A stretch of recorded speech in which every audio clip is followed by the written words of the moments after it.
हामिदन व मुसल्लिया इन्नल्लाह व मलाइकतहु युसल्लूना अलन नबी या अय्युहल्लज़ीना आमनू सल्लु अलैहि व सल्लिमू तस्लीमा। आवाज़ बुलंद पढ़िए, अस्सलातु वस्सलामु अलैका या सय्यदी या रसूल अल्लाह व अला आलिका व अस्हाबिका या सय्यदी या खातमुल अंबिया वल मुरसलीन। मुअज़्ज़ज़ सामीन व नाज़रीन, आज 14 रमज़ान मुबारक की निस्बत के साथ 14वां लेक्चर लिए आपकी खिदमत में हाजिर हुआ। 14वें लेक्चर का मौजू है नमाज जनाजा के अहकाम। दुआ करता हूँ कि अल्लाह मेरी ज़ुबान पर कलमा हक़ जारी फरमाए और अल्लाह हम सब को कुरान और सुन्नत का फ़हम अता फरमाए। हमारी बड़ी खुश नसीबी है कि अल्लाह ने हम सब को दीन मतीन की खिदमत का अजीम मौका अता किया। तो मैं नाज़रीन से गुजारिश करूँगा कि बड़े अहम मसाइल डिस्कस होते हैं, आप लाजमी तौर पे इनको सुने भी और इनको महफूज भी करें और आगे उम्मत मुस्लिमा तक इन अहकाम को पहुँचाने का अजीम फरीज़ा भी अदा करें। नमाज जनाजा की पहली बात आप याद रखें, नमाज जनाजा के 2 रुकन हैं। पहला रुकन है 4 बार लफ्ज़ अल्लाहु अकबर कहना, ये पहला रुकन है। दूसरा नमाज जनाजा का रुकन है क़याम करना। अगर कोई बिला वजह बैठ कर नमाज जनाजा पढ़ेगा तो उसका नमाज जनाजा नहीं होगा। इसी तरह 4 बार लफ्ज़ अल्लाहु अकबर कहना, तकबीर कहना, ये नमाज जनाजा का रुकन है। अगर उसने एक बार भी बुलंद आवाज से तकबीर न कही तो नमाज जनाजा नहीं होगा। और नमाज जनाजा के अंदर 3 चीजें सुन्नत मुअक्कदा हैं। एक अल्लाह ताला की हम्दो सना बयान करना, दूसरा ज़ाते रसूल अलैहिस्सलाम पे दुरूद पाक पढ़ना, नंबर 3 मैयत के लिए दुआ करना। और याद रखें नमाज जनाजा पढ़ना फर्ज किफाया है, यानी अगर चंद लोग भी मोहल्ले से पढ़ने बाकी बरियो ज़िम्मा है। और अगर नमाज जनाजा किसी ने ना पढ़ा, जिसको इत्तिला मिली थी नमाज जनाजा की और नहीं पढ़ने गया, वो तमाम के तमाम गुनहगार होंगे। नमाज जनाजा के लिए जमात शर्त नहीं है, एक बंदे ने भी अगर पढ़ ली सारे बरियो ज़िम्मा हो जाएंगे, नमाज जनाजा का जो फर्ज है वो पूरा हो जाएगा। अगला सवाल किया जाता है कि जो नमाज जनाजा है, क्या जूते के ऊपर खड़ा होकर ये जूता पहन कर पढ़ा जा सकता है कि नहीं? हमने देखा है कि हमारे मोहल्लों में कुछ जगहों पे ऐसी जनाजगाहें भी होती हैं कि जिनके साइडों में कोई दीवार नहीं होती, जानवरों का आना जाना आम होता है, वहां पे तरह तरह के जानवर चल फिर रहे होते हैं। इस वजह से वहां पे हमने गोबर पड़ा भी देखा है और नजासत पड़ी भी देखी है। तो अब इस सूरत के अंदर उन जनाजगाहों में जूता पहन कर अगर वो नमाज पढ़ता है तो जरूरी है कि जूते का जो तलवा वो भी पाक हो और नीचे जो जमीन है वो भी पाक हो। और अगर नीचे बकदरे माने नजासत हुई तो नमाज नहीं होगी। और अगर वो जूते के ऊपर पांव रख के पड़ता है फिर उसका ऊपर वाला हिस्सा पाक होना जरूरी है। अल्लाह हजरत अलैहिर्रहमा आप फरमाते हैं अहवत ये है, यानी एहतियात इसी में है कि चूंकि जिन जगहों पे खुली जनाजगाह बनी होती हैं तो वहां पे नजासत का पड़ा होना ज्यादा मतवक्के है, तो लिहाजा जूते के ऊपर वो खड़े होकर नमाज पढ़े तो ये अहवत है, ज्यादा एहतियात इसी में है। इसलिए कि उम्मन जूते का जो ऊपर वाला हिस्सा है वो पाक ही होता है। और अगली बात ये है कि जनाजा जब जनाजगाह में पहुंच गया और बंदा भी वहां पे जब लेट थोड़ा पहुंचा, जनाजा शुरू हो चुका है, अब अगर ये बंदा वुजू की जानिब मुतवज्जे होता है तो नमाज जनाजा निकल जाता है। हुक्म ये है वो तयम्मुम करके फौरन जमात के अंदर शामिल हो जाए, यानी नमाज जनाजा के साथ मिल जाए और तयम्मुम उसी जगह पे कर ले। हमने इस मसले की पूरी तफसील तयम्मुम के बाब में जिक्र कर दी। अगर आपको तफसील मतलूब हो तो आप जो है वो हमारे पिछले लेक्चर को सुन सकते हैं जिसमें तयम्मुम का तफसीली जिक्र मौजूद है। लेकिन यहाँ ये बात भी करना जरूरी समझता हूँ, कुछ लोग ऐसे भी हैं कि जिन्हें तयम्मुम की इजाजत नहीं है, उनके लिए चूंकि नमाज जनाजा को रोका जा सकता है। एक मिसाल बादशाह इस्लाम है, वो तयम्मुम नहीं करेगा, और इसी तरह काजी है और उसके बाद फिर इमाम है या मोहल्ले का इमाम है या उसके बाद फिर वली है, इनके लिए चूंकि जनाजा रोका जा सकता है, ये वुजू करके ही नमाज जनाजा के अंदर शामिल होंगे।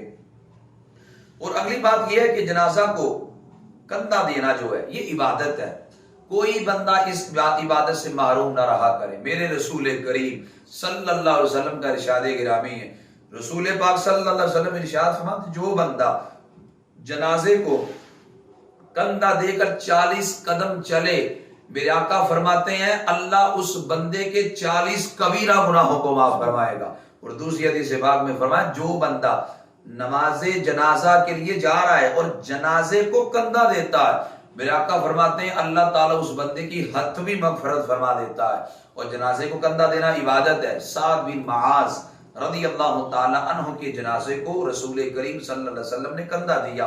तो गोया जनाजे को जो कंधा देना वो इबादत है। जनाजे को कंधा देने का बेहतर तरीका और सुन्नत तरीका ये है कि पहले जब जनाजा जा रहा हो उसका जो दाईं तरफ है अगली, पहले उसको कंधा दिया जाए और 10 कदम चले जाए, फिर उसी से बिल्कुल पीछे आ जाए, यानी दाईं तरफ की जो पिछली साइड है वहां आ जाए, उस पाए को पकड़ के 10 कदम तक चले, फिर बाईं तरफ चले जाए, बाईं तरफ आकर जो अगली साइड है उसको थाम कर 10 कदम चले और उसी से फिर पीछे आ जाए और उस पाए को पकड़ के 10 कदम तक चले। यूं 40 कदम हो जाएंगे। और हुजूर ने फरमाया जो 40 कदम जनाजे को पकड़ के चलेगा अल्लाह उसके 40 कबीरा गुनाहों को माफ फरमाएगा। जनाजे को कंधा देना इबादत है। जनाजे के साथ जब हम चल रहे होते हैं, खुदारा कोशिश फरमाए दुनिया की बातें छोड़ दें। मैंने देखा है हमारे अंदर तो बिल्कुल ही गैरत की नाम ही चीज खत्म हो गई। हम जनाजे के साथ जा रहे होते हैं, दुनियादारी की बातें जारी होती हैं, प्रॉपर्टी की बातें जारी होती हैं और हम कह के लगा के हंस रहे होते हैं, दुनिया की बातें कर रहे हैं। ओ यारो, आज अगर वो आगे जनाजे जा रहा है ना, आज वो चारपाई पर पड़ा है, वक्त आएगा कि कल उस चारपाई पर हमने भी होना है। तो अगर आज हम किसी के जनाजे में जाकर दुनियादारी की बातें करेंगे, कल को हमारे जनाजे में भी आके दुनिया की बातें करेगा। इसलिए जनाजा आगे बढ़ के कह रहा है, ए जहां वालो चले आओ मेरे पीछे, तुम्हारा रहनुमा मैं हूं। वो कहता आओ तुम ऐसी दुनिया में ले चलूं जहां जो आता है पलट के वापस नहीं आता, हमेशा के लिए वहां ही रहता है। इसलिए मैंने तो देखा है कुल का खत्म होता है, लोग उठकर रिश्तेदारों को प्रोटोकॉल दे रहे होते हैं, उन्हें गले लगा रहे होते हैं। 40वां का खत्म हो रहा होता है, रिश्तेदारों को प्रोटोकॉल मिल रहा होता है। कोई यहां से उठ के जा रहा है, जफ्फी डाल रहा है उसे, कोई यहां से उठ के जा रहा है उसे गले लगा रहा है। जो जहां आएगा वो बैठ जाएगा, सामने कुरान पढ़ा जा रहा है, सामने बयान हो रहा है, सामने जो है ना नबी रसूलुल्लाह सल्लल्लाहु अलैहि वसल्लम की नात पढ़ी जा रही है और सामने बैठे लोग अपने रिश्तेदारों को प्रोटोकॉल देने में मसरूफ है। होना तो ये चाहिए था कि जनाजे के अंदर बैठे हुए और जनाजे के साथ जाने वाले खत्म शरीफ में बैठे हुए लोगों की आंखों में तो आंसू होने चाहिए थे, अल्लाह का खौफ तारी होना चाहिए था, रिक्कत तारी होनी चाहिए थी। अफसोस का मकाम ये है कि हमारे अंदर से बिल्कुल ये एहसास ही निकल गया कि यार एक दिन हमने भी यहां पे आना है। और फिर जनाजे के साथ चल के मत हंसिएगा। सुनिएगा हदीस पाक, हजरत अब्दुल्लाह बिन मसूद रज़ी अल्लाह ताला अन्हु ने एक बंदे को देखा कि जो कब्रिस्तान में हंस रहा था। और ये अब्दुल्लाह बिन मसूद मेरे हुजूर की खादम खास है। जब हुजूर हजरत अब्दुल्लाह बिन मसूद ने बंदे को कब्रिस्तान में हंसते देखा तो आप फरमाने लगे, ओए तू कब्रिस्तान में हंसता है, जा सारी जिंदगी तुझसे कलाम ही नहीं करूंगा कि तू कब्रिस्तान में हंसता है। इसलिए वो इबरत की जगह होती है, गौर किया करे, आंसू बहाया करे। यार जहां कब्रिस्तान में मनोमन मट्टी के नीचे ये पड़ा है, क्या हालत बीतती होगी, एक दिन मैंने भी आना है, क्या मेरा बनेगा, ये सोचकर नदामत के आंसू हमें बहाने चाहिए। इस वजह से जब जनाजा जा रहा हो तो मुतअखिरीन उलमा ने तो जारी जिक्र की भी इजाजत दे दी कि जारी जिक्र किया जाए, कलमा तय्यबा का विर्द किया जाए, जिक्र और अज़कार किया जाए और इबरत हासिल की जाए, दुनियावी बातों से बिल्कुल गुरेज किया जाए। और अगली बात यह है कि जो शख्स जनाजे के साथ जाए कोशिश करे कि नमाज जनाजा पढ़ने से पहले ना आए, और अगर नमाज जनाजा पढ़कर वो वापिस आना चाहे तो मैयत के वारसा से इजाजत लेकर आए। और अगर मैयत को दफन करने के बाद वो घर में लौटता है तो फिर मैयत के वरसा से इजाजत लेने की भी हाजत और जरूरत नहीं, वो बगैर इजाजत लिए भी पलट सकता है। और एक सवाल बड़ी कसरत के साथ किया जाता है कि क्या मुतअद्दद जनाजे इकट्ठे पढ़े जा सकते हैं कि नहीं।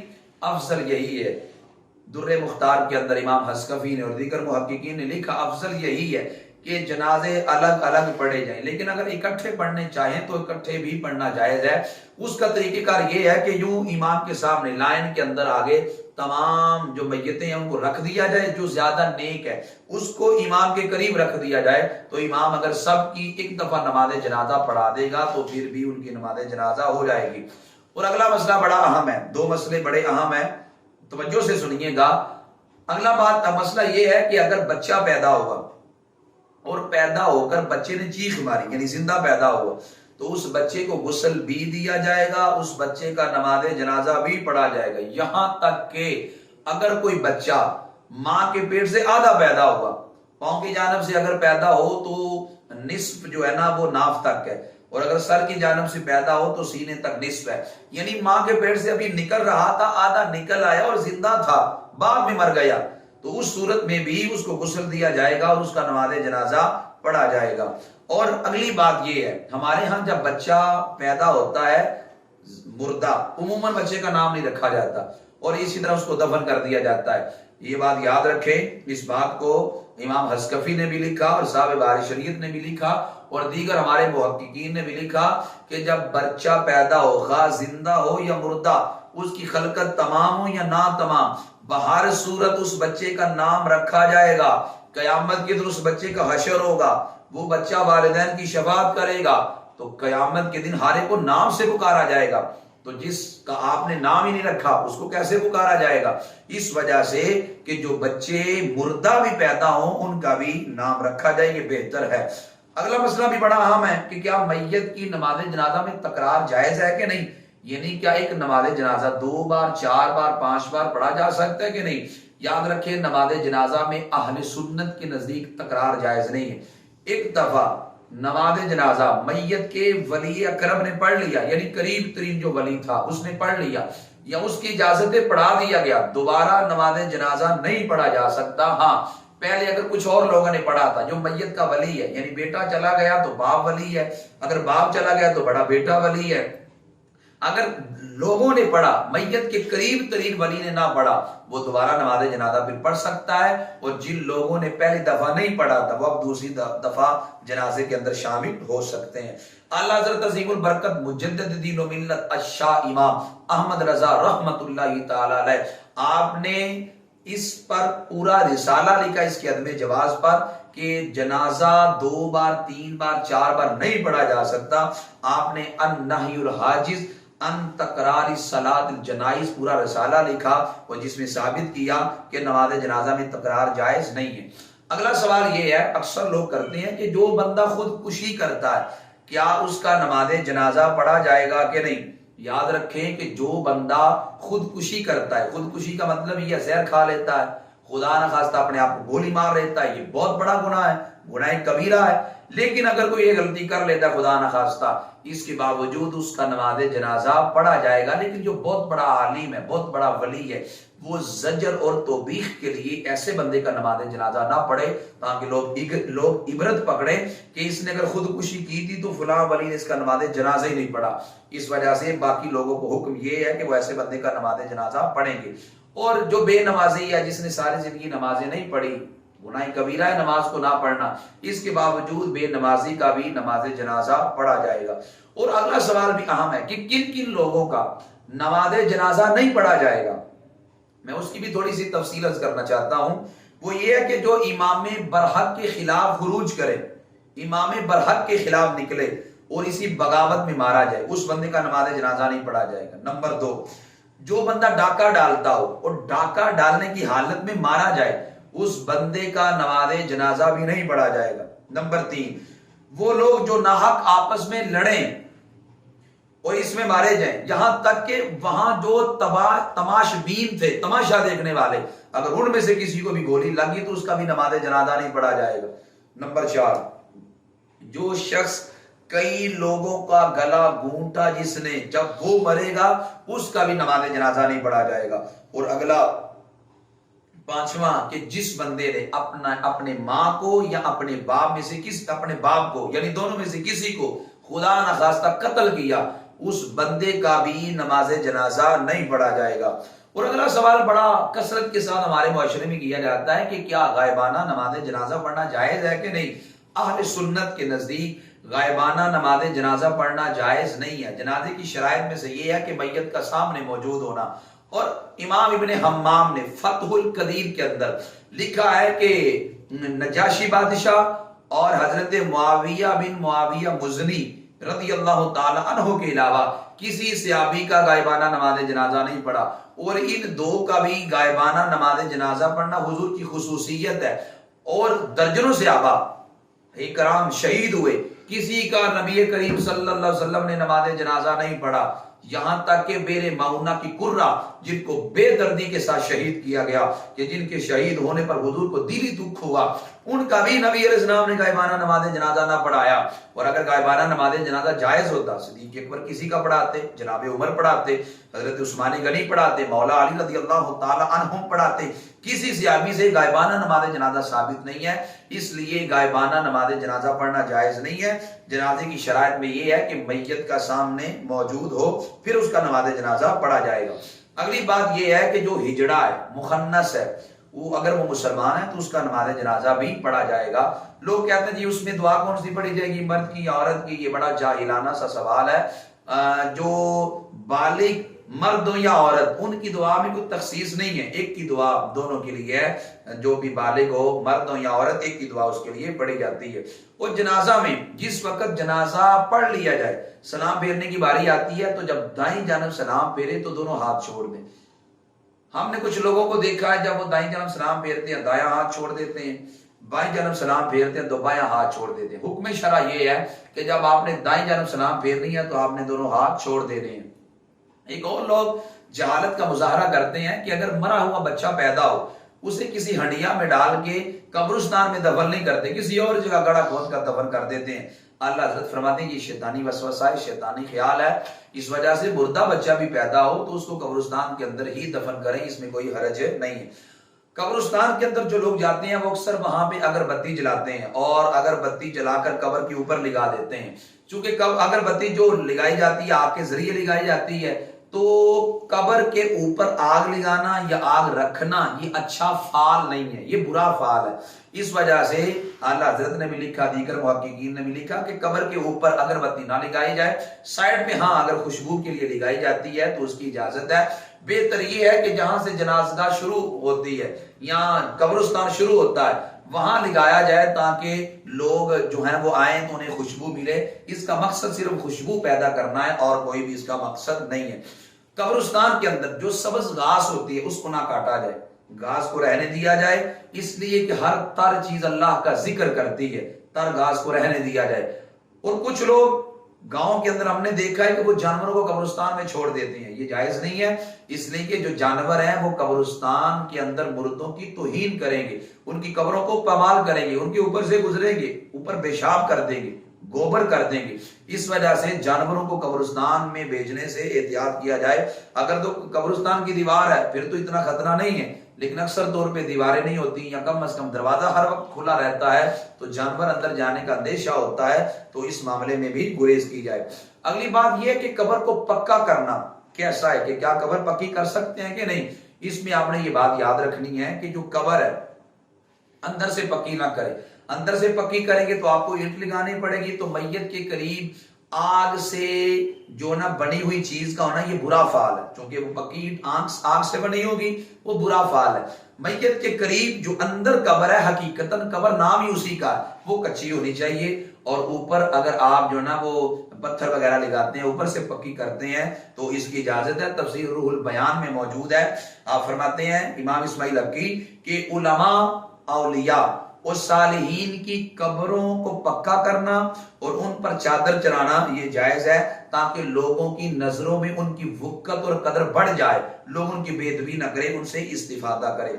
और अगली बात यह है कि जिस जगह इंतकाल हो लोग उसी जगह मुर्दों को दफन करने लग पड़े हैं। आज कोई शरीयत का पाबंद भी नहीं होता और बस किसी ऐसे पीर से जो दाढ़ी मुंडा होता है वो उसे खिलाफत दे देता है और कल को 4 मुरीद कर लेता है। वो कहता है मैं मर जाऊं तो मुझे घर में ही दफन करना, मुझे कब्रिस्तान में दफन न करना।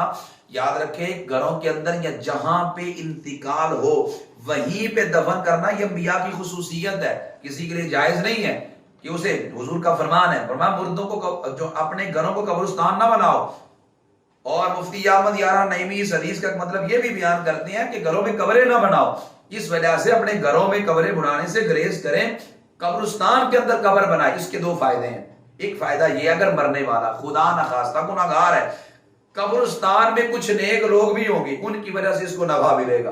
और अगर मरने वाला नेक वक्त है, जब वो कब्रिस्तान में जाएगा तो इसकी वजह से दीगर मुर्दों को नफा मिलेगा।